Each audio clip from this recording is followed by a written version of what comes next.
Eu sei que ele vai orar também, mas vamos orar como igreja, abraçando o que ele carrega. Pai, nós queremos abraçar aquilo que o Senhor vai fazer aqui.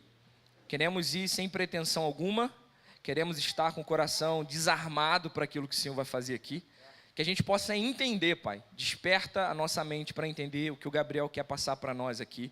Eu tenho certeza que o Senhor há de corrigir, exortar a tua igreja. Nós queremos reagir a isso. Nós queremos motivar o pregador e motivar também o nosso coração a mudar diante daquilo que vai ser falado, diante das correções, das exortações, ou até mesmo do conforto, daquilo que o Senhor tem a fazer nessa manhã. Tira todo o nervosismo, toda expectativa que não provém do Senhor.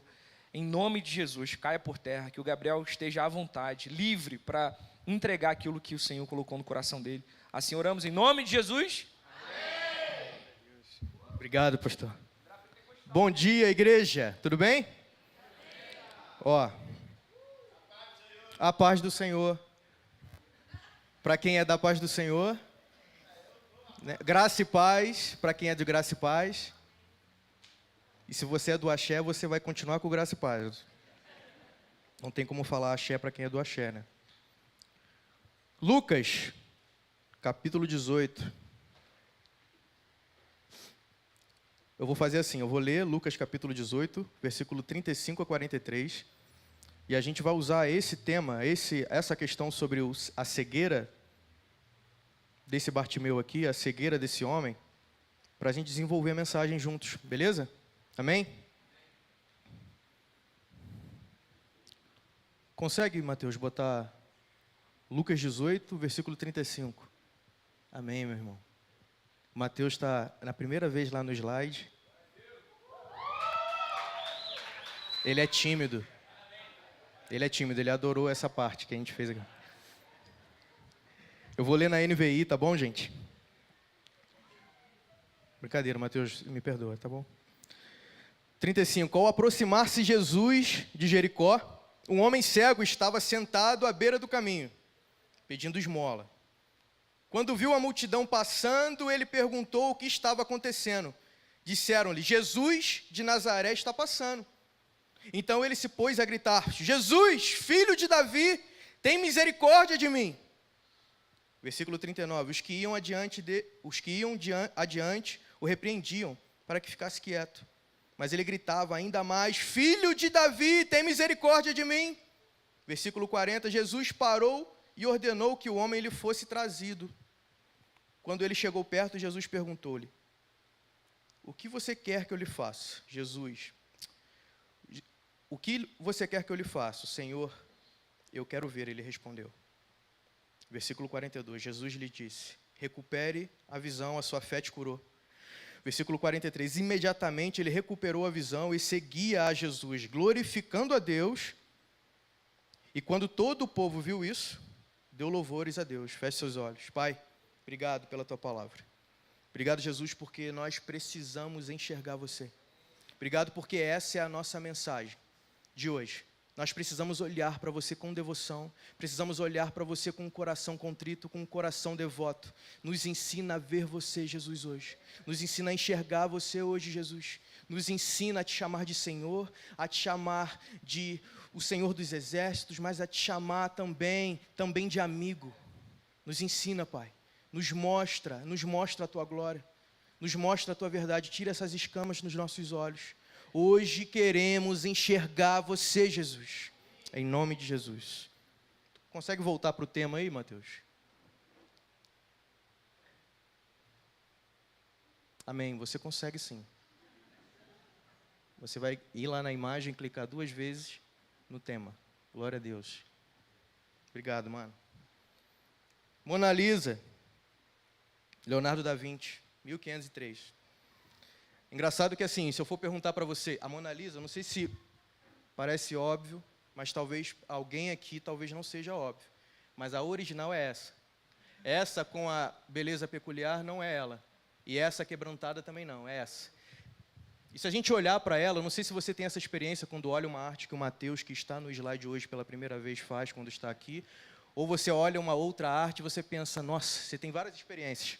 Eu, particularmente, eu crio várias histórias, porque para mim, ela não está sorrindo pra caramba, mas também ela não está totalmente triste. Para mim, ela está com...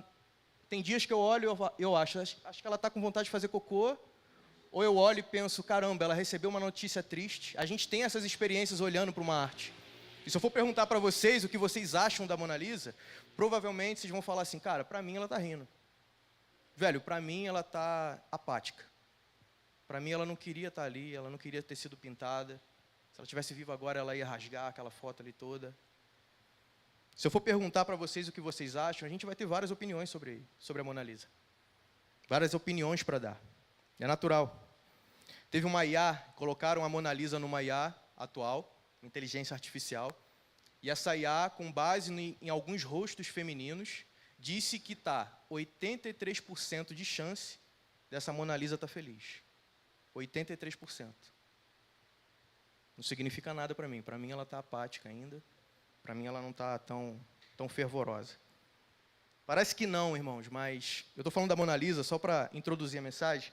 Parece que não, mas a forma como nos comunicamos aqui no culto, a forma como conversamos uns com os outros, a forma como ouvimos o que Deus fala, a forma como falamos uns com os outros, nos posicionamos, nos verbalizamos, é diferente. E essa forma afeta como vemos o que Deus está fazendo. O que a gente faz, o que a gente vê, a forma como nos comportamos aqui, o que o pastor acabou de falar, de pedir, porque ele percebeu que às vezes ele fica à deriva aqui, às vezes a gente fica, a forma como recebemos uma palavra, dependendo da nossa característica, afeta a forma como a gente reage ao que Deus está fazendo. É natural. E aqui, especificamente reformar, e talvez na sua igreja não, mas aqui a gente tem 3 características legais de pessoas aqui. A gente tem o carismático, o penteca e o reformado. Talvez você não se identifique especificamente com uma delas, mas você se aproxima de uma ou de outra. Eu queria falar dessas 3 para conseguir continuar a mensagem. Eu não vou falar da teologia dessas 3. Eu vou falar da característica dessas 3. Pensa no pentecostal, recebendo a palavra de Deus. Pensa num homem penteca, recebendo uma revelação para te entregar. Ele tem experiência com batalhas espirituais. E quando ele está recebendo a palavra para te entregar, o arcanjo Miguel está lutando com o príncipe da Pérsia. Aí ele começa a ficar assim. Ele começa a tremer. Tremer. Aí ele dá um grito. Ah! Arcanjo Miguel vence o príncipe da Pérsia. Ele levanta. Assim diz o Eterno. Ou assim diz o Senhor. E aí quando ele fala, é engraçado que ele fala assim, 80% em línguas, 20% português. E aí ele vira para mim e fala, Gabriel, Deus te contempla do Decamanabassai. Aí eu volto para casa e falo, Maísa, Deus falou que me vê no Decamanabassai. Aí Maísa fala, e aí? Eu falo, agora a gente tem que descobrir onde é esse lugar, porque eu não sei, ele não falou, ele não me explicou. E o carismático? O carismático tenta não ser pentecostal, mas ele é tão estranho quanto. É a minha galera. Então ele recebe algo de Deus, ele recebe uma palavra do Senhor, ele vai até você. E aí ele vai normal, ele fala, irmão, eu estou sentindo algo no meu espírito. Está tendo uma impressão aqui no meu âmago. Tem algo aqui borbulhando. Ah, é gases? Não, é algo do Senhor, eu queria te passar algo. Aí eu não sei se vai fazer sentido, eu vou te falar, aí você me diz, depois a gente pode orar por isso, eu acredito que é de Deus. Aí quando você fala assim, amém, irmão, pode falar. Aí pronto, aí ele começa. Eu vi uma bola de fogo descendo dos céus e batendo no telhado da tua casa. Aí tu fica, no telhado? Irmão, mas fica tranquilo, que tu não morre não, mas a tua casa toda queima. Mas a tua roupa, os teus pés, o teu sapato, tudo fica bom. É o fogo de Jesus queimando a tua casa, incendiando você, purificando a tua casa. Aí eu volto para casa com essa palavra. E a questão do carismático não é a falta de linguagem. É o excesso dela, o excesso de metáforas, o excesso de linguagem. O pentecostal, ele tem até uma linguagem medieval às vezes. Então, ele não fala português normal. Ele não fala, Murilo, eu te vejo entrando no avião, não. Eu te vejo, Murilo, entrando num pássaro de ferro. Ele não fala, pastor Tiago, eu vejo você como um pastor, não. Tiago, eu vejo um cajado de madeira de acácia flamejante na sua mão. É. E aí eu recebo essa palavra do carismático, dessa bola de fogo batendo nesse telhado, de Deus incendiando a minha casa, e aí eu não morro com esse fogo.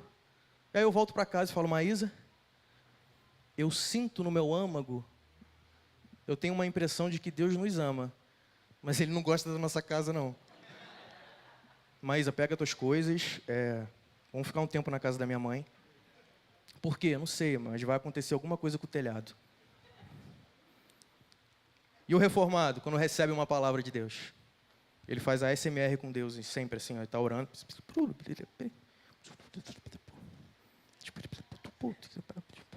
Glória a Deus.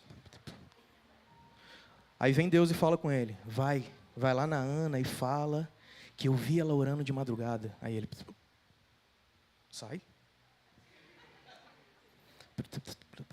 Vai lá na Ana e fala que ela orou sobre o fogo do Espírito, um coração queimando. Fala para ela que eu escutei.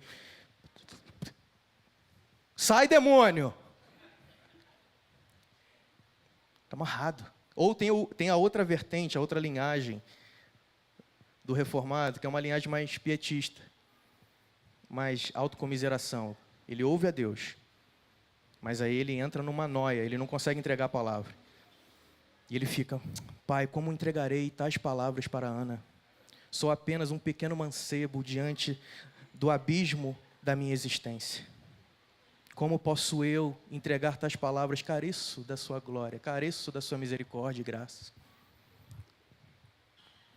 É isso que a gente vive aqui.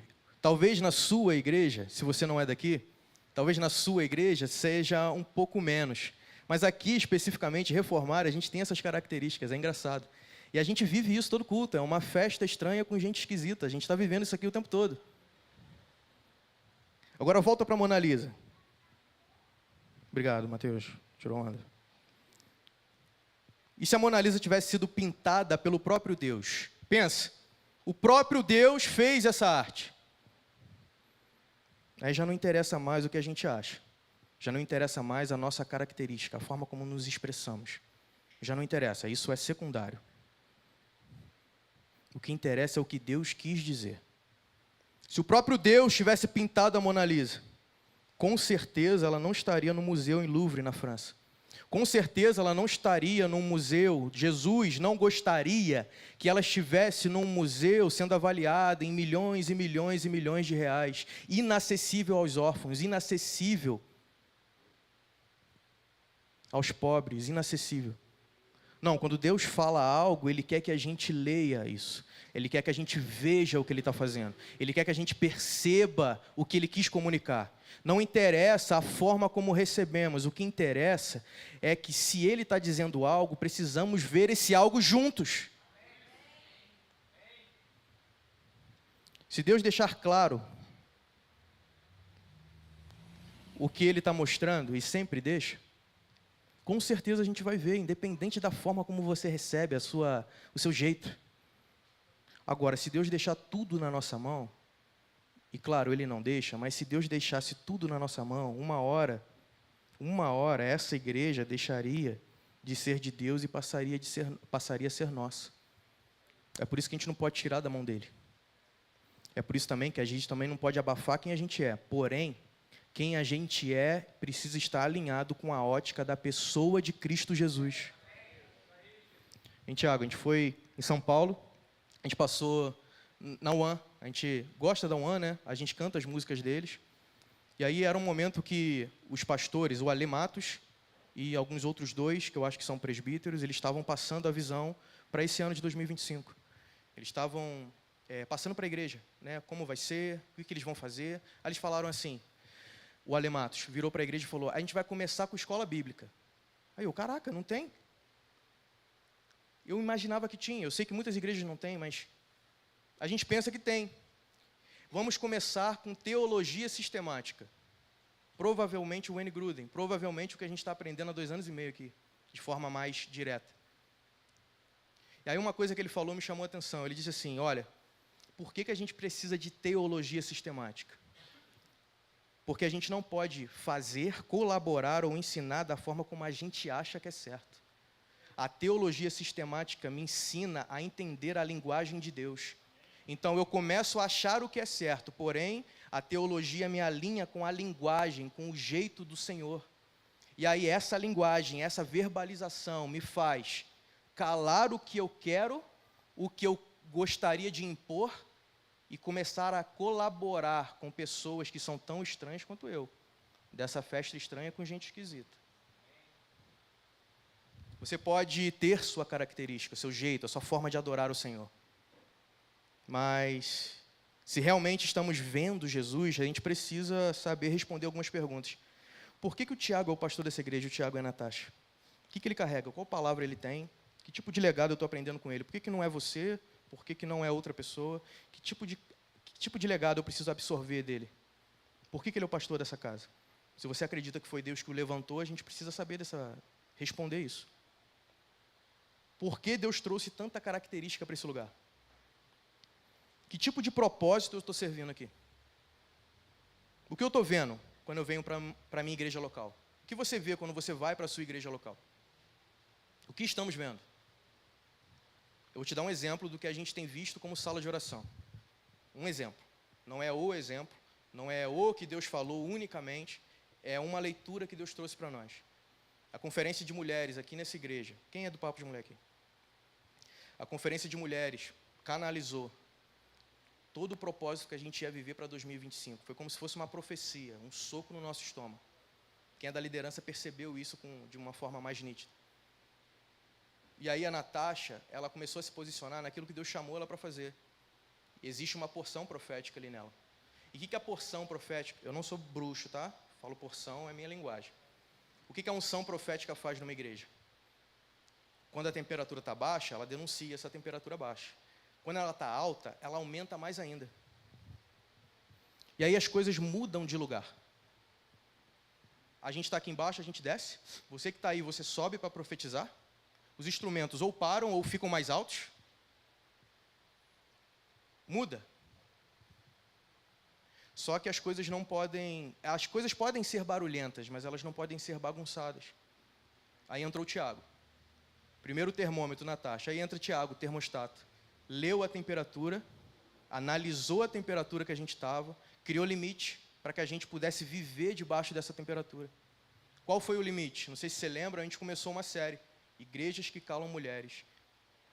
A gente percebeu o que Deus estava fazendo com as mulheres, a gente percebeu que o que elas estavam liberando era para a igreja, para daqui a alguns anos, para essa igreja. E aí foi feita essa leitura, uma leitura de que a gente precisa aprender a viver nessa temperatura. A gente precisa aprender a entender o papel da mulher, e não só o papel da mulher, mas essa questão de expansão. Termômetro, termostato. O que acontece nessa convergência entre a porção pastoral, a porção de mestre e a porção profética? O que acontece nessa interseção que está acontecendo agora na Igreja Reformare, entre Natasha e Tiago? Acontece reforma social, cara.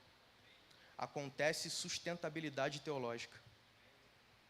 E se é de dentro para fora que Deus faz, e se você é da liderança, você sabe, a gente só recuou alguns metros essa parede, mas dentro de nós já foram quilômetros. Quilômetros. Eu estou te dando um exemplo do que a gente viu como sala de oração. Qualquer proposta no reino de Deus exige que você o veja. Qualquer uma. Senão você anda sem propósito. Tiago, não Tiago teu pastor, Tiago, irmão de Jesus. Isso está lá em João 7. Ele chega para Jesus e fala assim, Jesus, se você é o Cristo, o Messias, então vai, mostra-se para o mundo. Mostra para as pessoas. Aí a resposta de Jesus para os seus irmãos é, para vocês, qualquer hora é hora. O que Jesus está dizendo? Eu sei o que meu pai disse.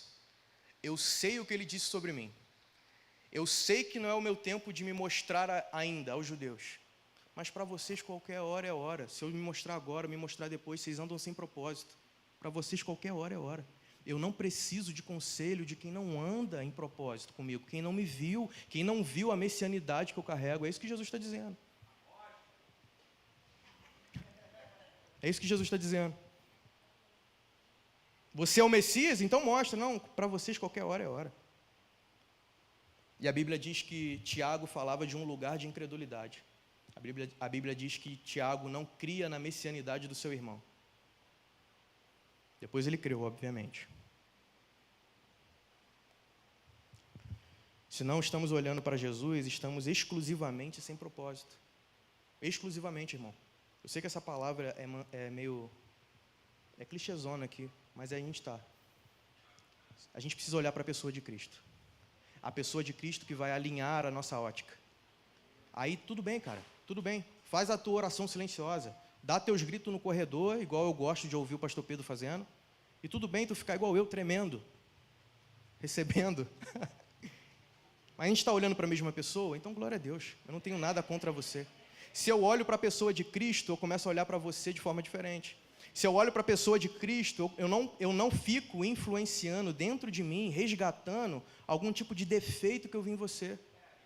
Eu paro de ser melindroso. Eu paro.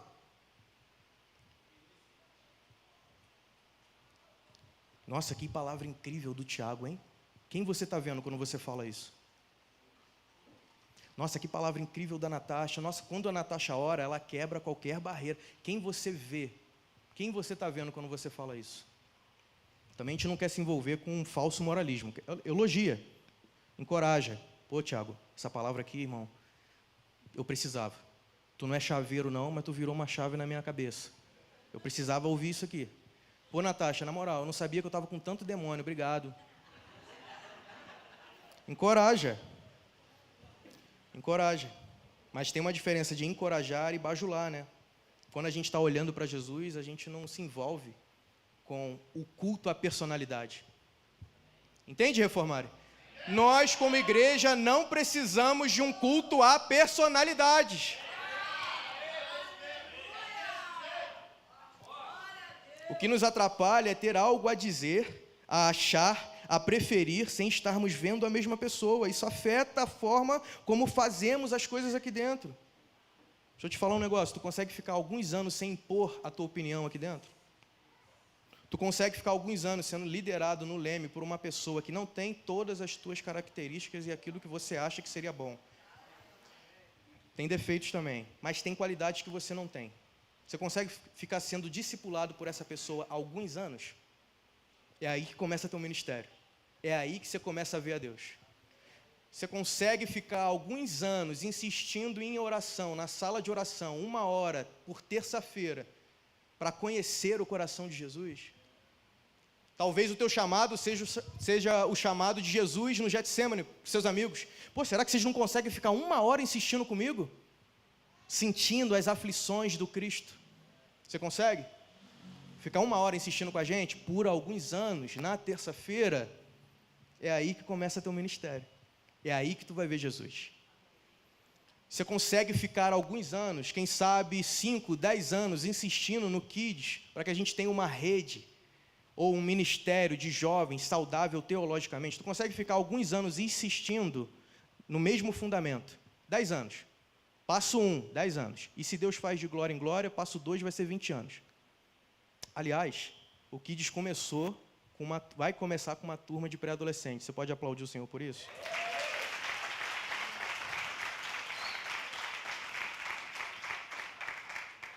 Glória a Deus. Você consegue ficar ali? Teu ministério começa aí, 10 anos. Fazendo a mesma coisa. Está amarrado. Prefiro morrer. Tu prefere morrer, desgraçado? Tu já era para estar morto, cara. O que tu está vivendo para você mesmo aqui dentro? Eu prefiro morrer, você já era para estar morto. Agora, prefere o quê?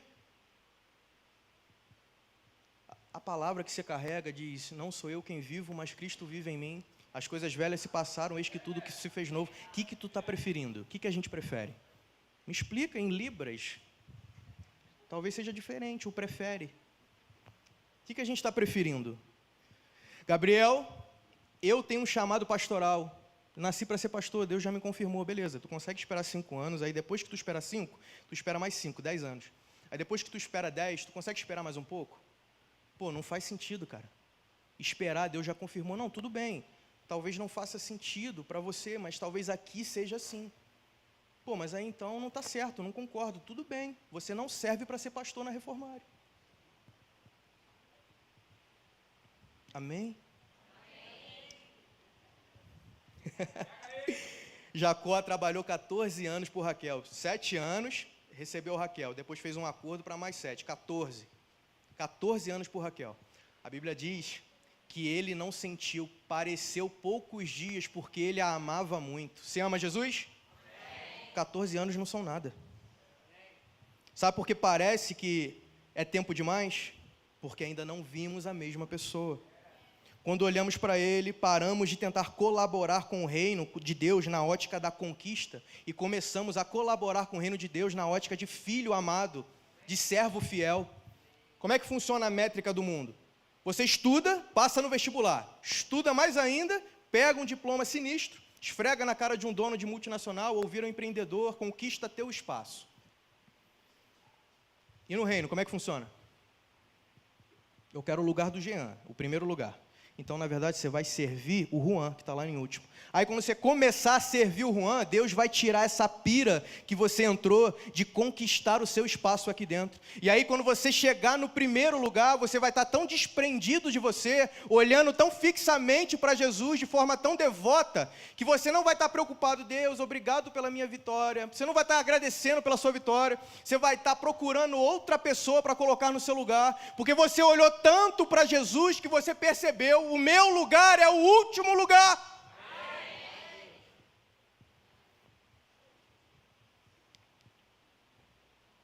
A gente precisa de boas décadas para ver, entender e colaborar com o que Deus pensa e deseja.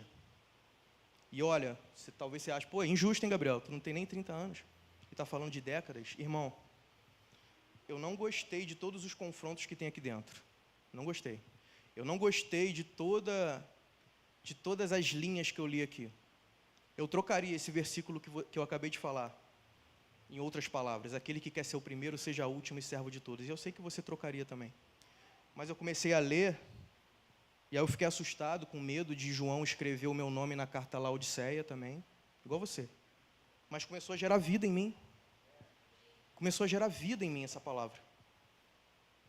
Então, quando eu tenho contato com a eternidade, quando eu tenho contato com muita coisa a respeito de muitos anos, eu não preciso de uma experiência no mundo para te dizer o que a palavra diz sobre a eternidade. Se fosse assim, você não poderia servir um pastor de 36 anos. Você precisaria sempre dos mais velhos, sempre. Agora, nós precisamos deles, com certeza. Mas é junto, é convergência. Amém? Seja você com suas características. Mas se você não ver, não olhar para Jesus, se o teu serviço ao reino precisa ser nos teus termos, do teu jeito, toda vez que você chegar nesse ponto, perceba, você está cego, nós estamos cegos. Meu clamor precisa ser o clamor desse cego em Jericó: filho de Davi, tem misericórdia de mim. Um cara chamado Smith Wigglesworth e David Duplessis. Isso é 1907, já ouviu? Smith Wigglesworth, pentecostal, não é a tua área, tua praia. Esse cara, ele acompanhava a esposa nas pregações. A esposa pregava também. A esposa dele pregava, o nome dela era Polly, e ele era encanador. Smith era encanador. Um dia, Deus toma ele. E a cultura pentecostal, Deus tomou a pessoa, ela tem um mínimo de fala, ela já é botada no púlpito, é natural isso. Mas ele começou a pregar no poder do Espírito, de fato. Aí ele começa a pregar também junto com a Polly. E aí o que ele faz? Ele está um dia de manhã na casa de um tal de David Duplessis. Ou Duplessis, não sei. É Duplessis. E aí ele sente no Espírito de falar o Smith sente no Espírito de falar para o David Duplessis algo. Aí ele vai marchando até o David, segura no colarinho dele, empurra ele na parede e fala: Deus está te chamando para alcançar os católicos. Vai lá e libera poder de Deus para eles. Depois eu vou te mostrar a biografia. Aí, um tempo depois, olha o que acontece com David du Plessis. Ele é chamado para o concílio, assim como ouvinte, para o concílio do Vaticano II. Eu não lembro o nome do Papa na época. Aí ele senta lá com um broche 70 vezes 7. Aí ele senta nesse concílio, aí ele ganha espaço de fala. Aí olha a mensagem dele. Irmãos, amigos, sabe qual a diferença entre vocês, católicos históricos, e nós, pentecostais? É que vocês têm o bife congelado e a gente tem o bife frito. Mas a gente tem o bife. Nós temos o bife. Quem entendeu o que eu falei? Então vira para quem está do teu lado e fala, nós temos o bife.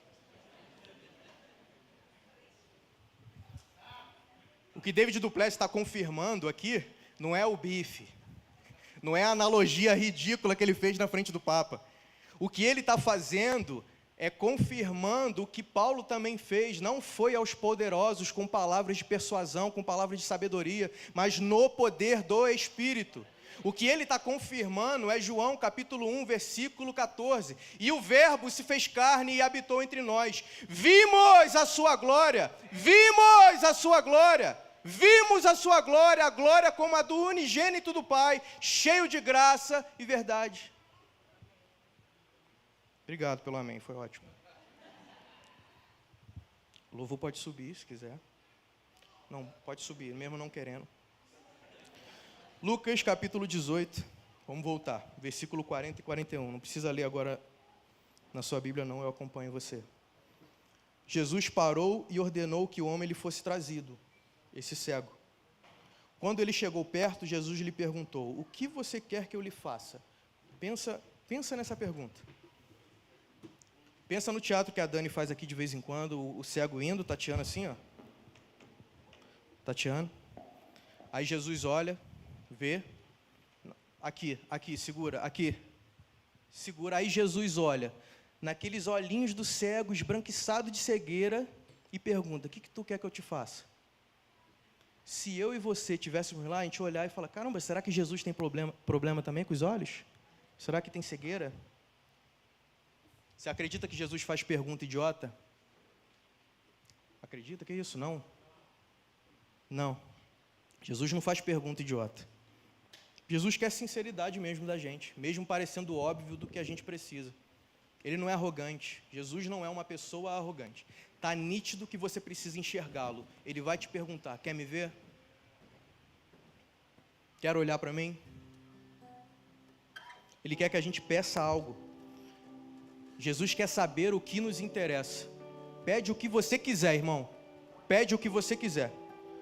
Mas dependendo do que você pede em lugar de culto, em lugar de adoração, você pode sair desse lugar conhecendo mais a si mesmo, ou saindo desse lugar conhecendo mais a Cristo.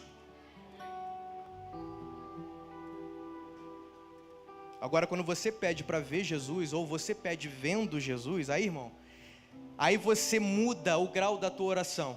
Aí você sai de um pedinte e vira um intercessor. Quando você pede vendo ou para ver a pessoa de Cristo, você sai do lugar de pedinte, vira um intercessor. Então você sai do para mim e vai para a glória de Deus. Você sai do meu carro, a minha casa, o meu trabalho, e você começa, Pai, como eu posso te glorificar com isso? A minha casa, a minha esposa, os meus filhos, o meu carro, tudo é para a sua glória. Você estraga. Você não consegue mais encaixar nesse mundo. Você não consegue, é como uma pecinha redonda tentando encaixar no encaixe quadrado. Você não vai. E se você forçar, você quebra as arestas. Você danifica a sua alma. Você danifica o seu espírito. Você danifica a sua mente. Senhor, eu quero ver. Respondeu ele, versículo 42. Jesus lhe disse, recupere a visão, a sua fé te curou.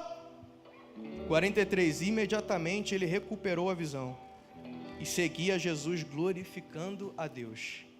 Quando todo o povo viu isso, deu louvores a Deus. Se coloque de pé.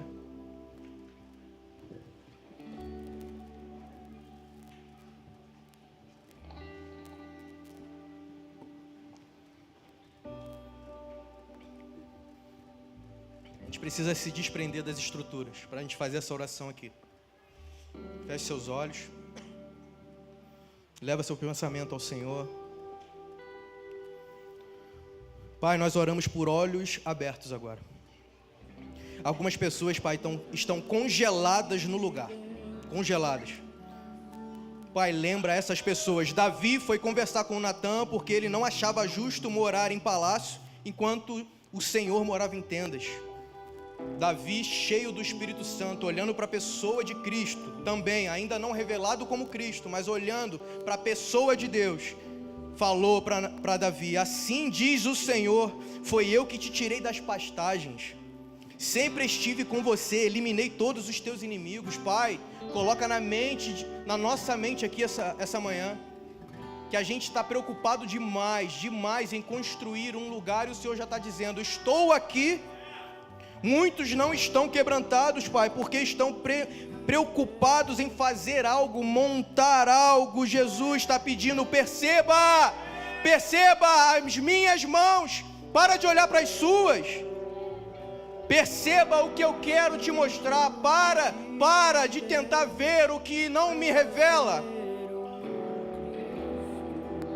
Para de olhar para os teus anseios, olha para os meus, em nome de Jesus.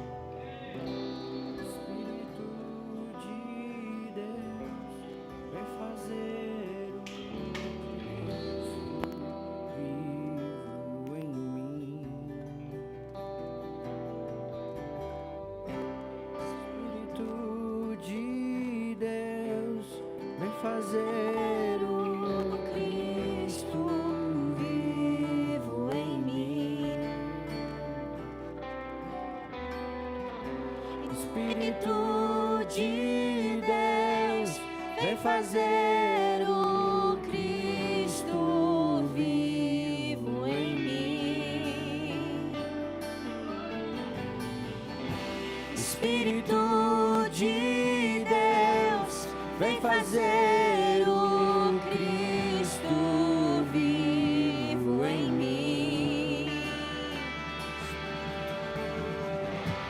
Espírito de Deus, vem fazer o Cristo vivo em mim.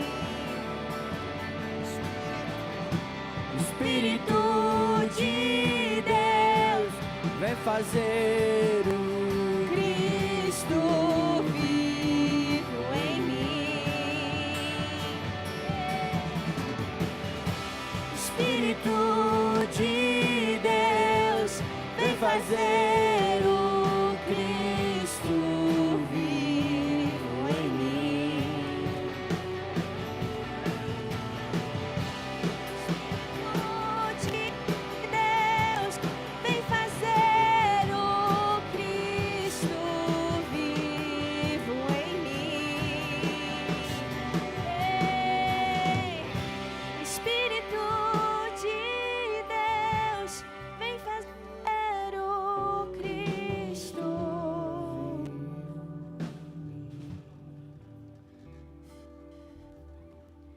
Só você pode me mudar, só você pode gerar vida, vida, vida, vida. Só você pode me mudar, só você pode gerar vida, vida, vida, vida. Só você pode me mudar, só você pode gerar vida, vida, vida, vida. Só você pode mudar, só você pode gerar vida, vida, vida, vida.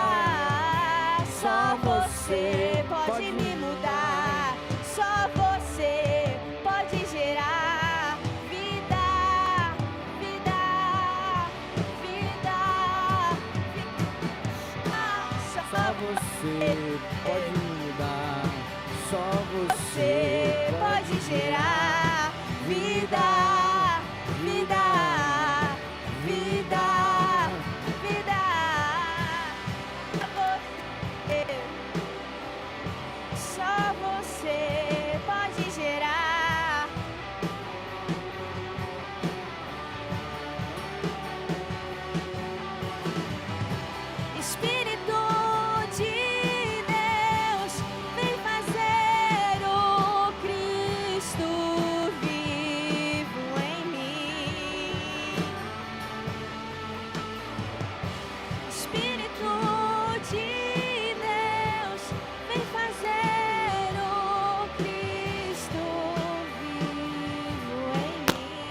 Vai, igreja, insistam só mais um pouco. Bora.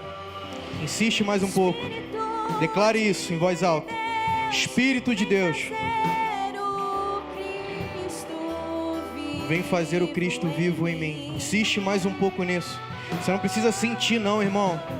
Você não precisa sentir não. Vem fazer o Cristo vivo em mim. Algumas pessoas estão precisando decidir. É decidir. Decidir acreditar. Vem fazer o Cristo. Para você hoje, essa manhã, decidir é mais importante do que acreditar. Eu não estou dizendo que a sua atividade é mais importante que a sua fé. Eu estou dizendo que Abraão, mesmo não contemplando como posse a terra, peregrinou nessa terra, viu a terra. Ele enxergou aquilo que estava diante dele. E ele percebeu que não faz mais sentido possuir algo se o Senhor não está ali. Não faz sentido possuir algo se o Senhor não está me dando naquele momento. Abraão entendeu o seu papel para a eternidade. Não interessa mais o que você tem ou não tem. Decida acreditar. A fé é sobre isso.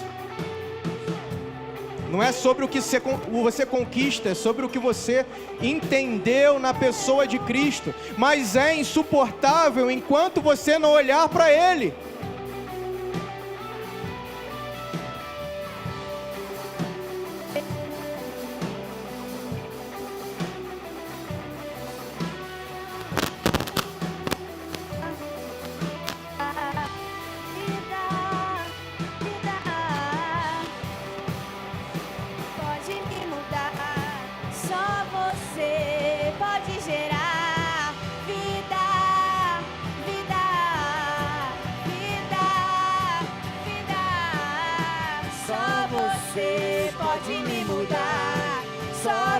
Você pode gerar vida, vida, vida, vida. Só você pode me mudar. Só você. Vida, vida, vida. Só você pode me mudar.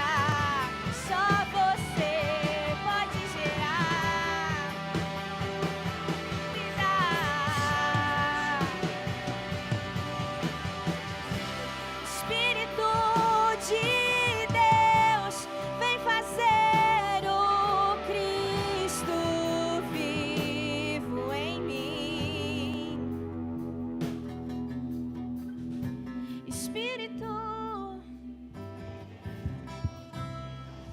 Senhor, nós clamamos, ó Pai, pelo Espírito do Senhor que pairou sobre a face das águas, Senhor. O Espírito do Senhor que trouxe vida ao caos, Senhor. O Espírito do Senhor, o fôlego do Senhor, o Ruach de Deus, que traz vida àquilo que está morto, Senhor. O sopro do Senhor, que torna a nossa vida de ressurreição possível, Senhor. Vem o sopro do Senhor, o mesmo sopro que soprou sobre aquele vale de ossos secos, Senhor, levantando um exército, Senhor, levantando, fazendo-se ajuntar os ossos, Senhor, fazendo com que os músculos crescessem, Senhor, fazendo com que a pele cobrisse, Senhor Deus, os músculos. O sopro que vem dos quatro cantos do Senhor, o sopro que sopra sobre esse vale agora, gerando em nós a vida que nós não podemos viver, gerando em nós, Senhor, um estilo de vida sobrenatural que a gente não consegue dar conta. Espírito Santo de Deus, obra da beleza, Espírito do conhecimento, Espírito do temor, Espírito de sabedoria, Espírito do Senhor, Espírito de toda a ciência, Espírito do temor, vem sobre nós, vem sobre nós. Nada mais me satisfaz. Senhor, nós nos colocamos como Pai, como Moisés estava naquele cesto, Senhor, entregue à morte do rio Nilo, Senhor.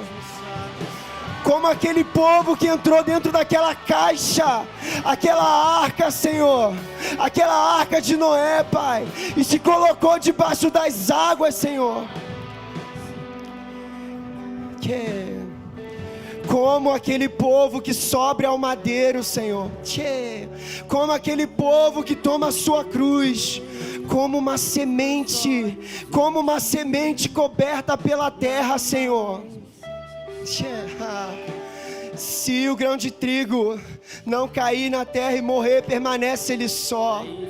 Mas se morrer, a vida do Espírito é gerada nele. Mas se morrer, se entrar dentro do caixão, se entrar dentro dessa arca, se entrar dentro desse cesto, as águas não vão afogar, as águas não vão afogar, vida será gerada, Senhor.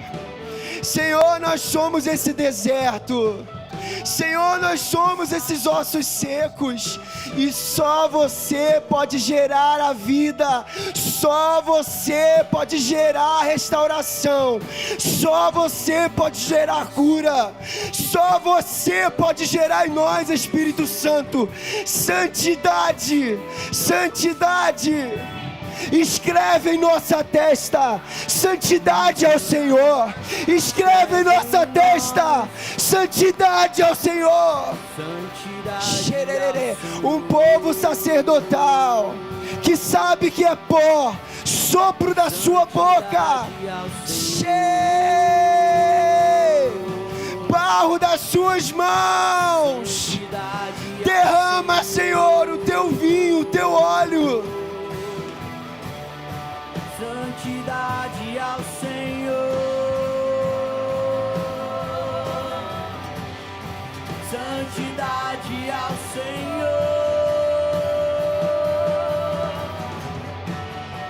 santidade ao Senhor, santidade ao Senhor. Santidade ao Senhor, santidade ao Senhor,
Sabe, irmãos,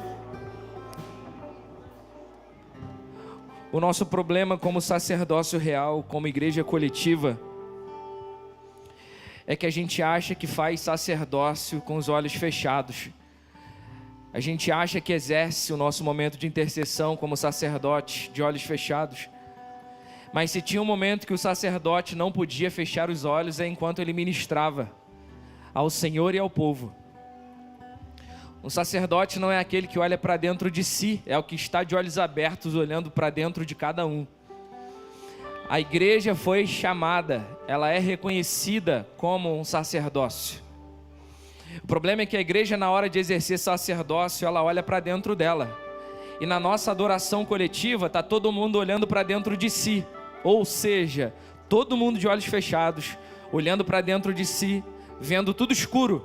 E é o único momento que a gente deveria olhar para rosto. É o único momento que a gente deveria olhar para a pele, olhar para os olhos de outras pessoas. Se nós, como igreja reformada, queremos exercer um sacerdócio santo, a gente precisa parar de fechar os olhos e começar a olhar mais para os olhos dos outros. Se tem um momento na igreja que nós não fechamos os nossos olhos, é quando nós exercemos o nosso sacerdócio. E o nosso sacerdócio, ele é para o Senhor, mas também para com os nossos irmãos. Então eu te convido a abrir os seus olhos agora, sem quebrar o gelo, sem te deixar constrangido, lentamente, devagar. Assim que você sai dessa atmosfera de intercessão, de olhos fechados, abra os seus olhos agora. Lentamente, com calma. Não faça isso forçado. E agora eu quero que você dê um olhar à sua volta, assim. Dê um olhar, faça um 360 aí agora. A sua adoração passa por essa pessoa que você está olhando. Foi-se o tempo que o sacerdote ministrava para uma só pessoa.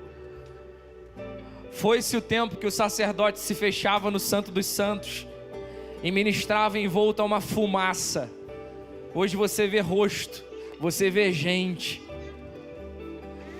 Sabe por que Deus não recebe a nossa adoração? Porque a gente está adorando muito bem de olhos fechados. A gente grita, pula de olhos fechados, mas na hora de abrir os olhos a gente vai para casa. Na hora de abrir os olhos e entender a realidade do outro, a gente foge. Porque a gente acha que fizemos o checklist sacerdotal. Olhamos para o ministério de louvor e no máximo para o meu irmão da direita e da esquerda. Você foi chamado agora para olhar para os seus irmãos. Então eu quero dispersar a igreja, liberar a igreja, não quebrando um ritmo de adoração que está acontecendo aqui, mas prolongando um sacerdócio diferente agora. Eu quero que você entre na perspectiva de que você agora é um sacerdote. E eu quero te convidar a fazer parte da ceia do Senhor nessa perspectiva.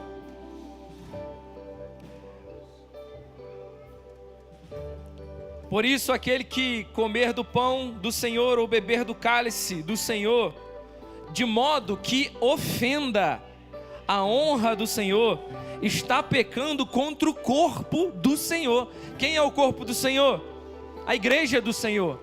Só há uma maneira de pecar contra o corpo, negligenciando o corpo. Paulo está dizendo que a ceia é o único ambiente que a gente não fecha os olhos. A gente olha no olho. Senhor, obrigado por poder olhar no olho de cada irmão aqui. Nos permita continuar o que está acontecendo nessa plataforma lá fora, no momento de mesa, de adoração, de comunhão, de relacionamento. Eu quero me ver como um sacerdote agora, ministrando aos meus irmãos, em nome de Jesus. Você não precisa sentir, a sua fé não é sentimental, ela é convicção. Então, nesse momento você pode se direcionar lá para a mesa com a convicção, não com o sentimento de que você é um sacerdote. Você não está sentindo nada aí. Na verdade, você quer ir embora, porque já está na hora do almoço. Mas vá baseado nessa convicção. Vamos à mesa do Senhor, exercer sacerdócio santo, restituir pessoas, liberar perdão, pedir perdão. Faça isso intencionalmente. Não vá só comer uma fruta, não vá só comer um pedaço de pão. Nesse momento, vá como um sacerdote à mesa. Um sacerdote à mesa, em nome de Jesus. É o que nós oramos, Pai. Gera um sacerdócio de olhos abertos nessa igreja, um sacerdócio consagrado, com sangue nas mãos, com o sangue do sacrifício nas mãos.